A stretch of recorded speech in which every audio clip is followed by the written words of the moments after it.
15 years ago, I was Lucas Almeida, a broken 20-year-old with nothing but an old backpack and dying hope. I came to a small Pennsylvania town for a job that didn't exist. 3 weeks of rejection followed. I knocked on every door, diners, warehouses, gas stations, and got nothing but closed doors. By week 3, I had less than $10 and couldn't even afford a bus ticket out. That's when I sat on a park bench, completely empty inside, thinking about giving up quietly. That's when she appeared. A 16-year-old girl with a red ribbon in her hair, wearing a white apron, walked toward me carrying coffee and orange cake. She said, "Normal people don't stare at the ground that long unless they're hungry or sad. I'm guessing you're both." I told her I didn't need charity. She placed the cake beside me and said, "I'm not bringing charity, I'm bringing orange cake. Those are two completely different things." Her name was Mariana Silva. From that day on, I came back to the park constantly. She never made me feel like a failure. She asked what I wanted to build. I told her my dream: small but decent hotels where guests felt like human beings, cafes filled with real voices and real butter. When I said it out loud, it sounded ridiculous coming from a broke 20-year-old. But Mariana didn't laugh. She said, "People who can clearly say what they want to build are usually the ones who actually end up building it."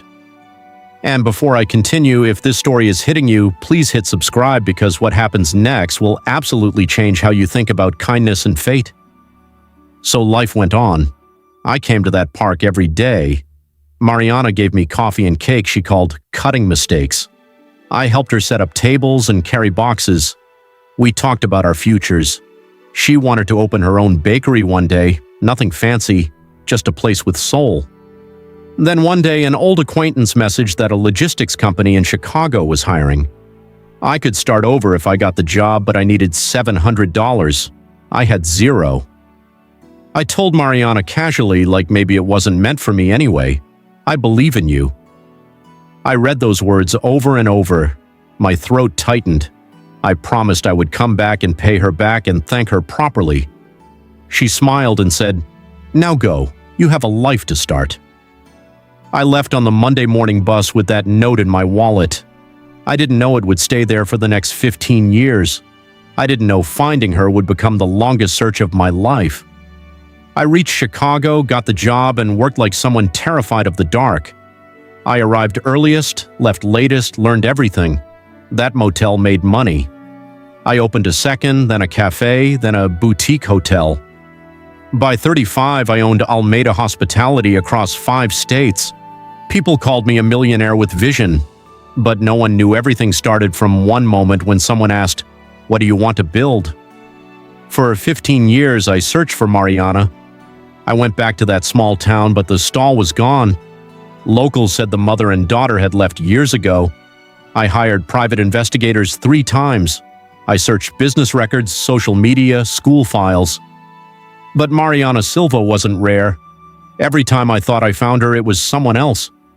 I drove 3 hours once because I saw a stall with a red and white checkered cloth. It was a stranger. I kept that worn note in my wallet wrapped in plastic. Before important meetings, I would open it and read, "Go far, I believe in you." I had gone far, but I still hadn't found her. Then Almeida Hospitality opened a new hotel in Maple Falls, Pennsylvania. The moment I stepped into town, something felt familiar. When she stepped out from the kitchen with flour on her hands and that same red ribbon, I didn't recognize her.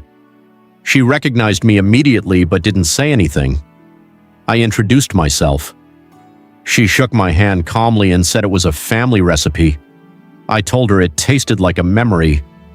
She said, "Good cake is cake that has a story inside." That sentence. I'd heard something like it before, but couldn't catch the memory. That night, Mariana left without telling the truth. She didn't want gratitude deciding everything between them. I told her about the cafes in my hotels, how staff remembered guest names. I told her I'd been hungry in a park once and a slice of cake made me believe people could be kind. She asked, "Did you ever find her?" I put my hand on my wallet but didn't open it. I'd been looking for 15 years to pay her back. I wanted her to know she wasn't wrong to believe in me. Those mornings became a habit. Some days we talked business, some days she told me about her mother's recipes, especially the orange cake and the belief that good cake has a story inside. I began noticing the bakery's difficulties, but her quiet dignity made direct help impossible, so I helped differently. I ordered cakes for hotel meetings. I introduced her to the business association. I added her to our approved vendors list. She noticed anyway. One morning, beside my coffee was a note, "Thank you for the things you think I don't see." I withdrew. I still came but spoke less, avoided her gaze. She noticed immediately. One morning she asked if something was wrong. I lied and said it was work. She didn't push. Her calm acceptance hurt worse than if she'd demanded explanation. A charity event was held Friday night. Mariana provided desserts. Then Vanessa gave a speech about people who use charm to gain advantage. She never said Mariana's name, but everyone knew. People whispered. Their eyes turned toward Mariana. The room became a circle of judgment. Mariana didn't argue or cry. She placed down her tray, took off her gloves, picked up her bag, lifted her head, and walked out with complete dignity. A staff member had recorded it. When I watched, shame grew inside me. I'd done what Vanessa did. I judged her in silence without giving her a chance. I called Vanessa at 2 a.m. I removed her from all projects, but she was already gone. Mariana had returned the keys and was leaving for Boston in 3 days.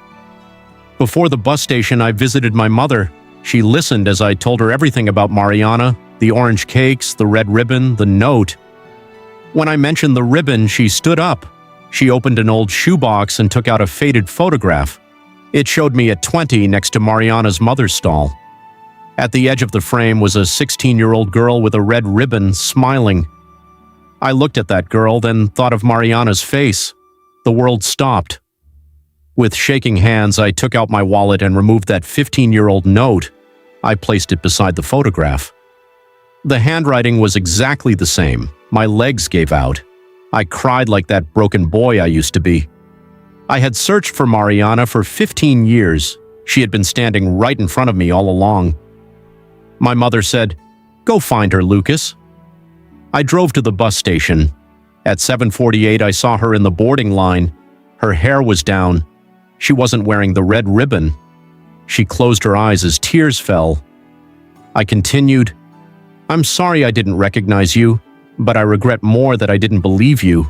I forgot the first lesson you taught me, to look at someone with trust before fear." The bus was boarding. I just took too long to understand the person who wrote it was standing right in front of me.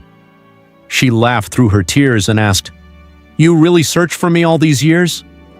I said, "Private investigators, farmers markets, 3-hour drives for stalls with checkered cloths." She said, "You're an idiot." I said, "Yeah, but a persistent one." She laughed harder, then cried harder. I asked, "Can I hold you?" She stepped forward and walked into my arms. We held each other in that small bus station while announcements played and suitcases rolled past. 15 years closed inside that embrace. The bus to Boston left without her. 3 weeks later, I held the cafe reopening at the Maple Falls Hotel. I showed the old photograph on a large screen in front of everyone. I said, "Everything I have today began when I was hungry and hopeless, and a 16-year-old girl brought me coffee, cake, and every dollar she'd saved. When the world saw me as a failure, she saw someone who still had a future. She saved me with belief. Sometimes one person believing in you is enough to keep you from giving up." I didn't propose that day. I made the truth public, apologized to Mariana for letting her be hurt, and thanked her for changing my life. Our love grew slowly. I helped her expand Mari's Sweets her way. She became an advisor for our bakery cafes, reminding me that no matter how big a brand became, it should never lose its soul. 6 months later, we opened a free vocational training center in Maple Falls called One Slice of Cake. We hung the old photograph on the main wall with a line below it. A small act of kindness can change an entire life. The worn note was preserved between protective glass in our office. One afternoon, I asked, If you could go back, would you still give me the $700? She smiled and said, yes, even knowing it would take 15 years to recognize you. I said I would add a seventh sentence. She asked what it would say. I said, look more carefully. She laughed and I pulled her close. I understood then that our story wasn't about a successful man finding his savior. It was about kindness that doesn't disappear. It travels far, grows, circles through years and mistakes, and one day returns as a small bakery, orange cake, a woman who has grown, and an old note still powerful enough to make a man cry. I had gone far, but every road led me back to the first person who believed I could. Subscribe us because we deliver best stories to you for free. We just need your support.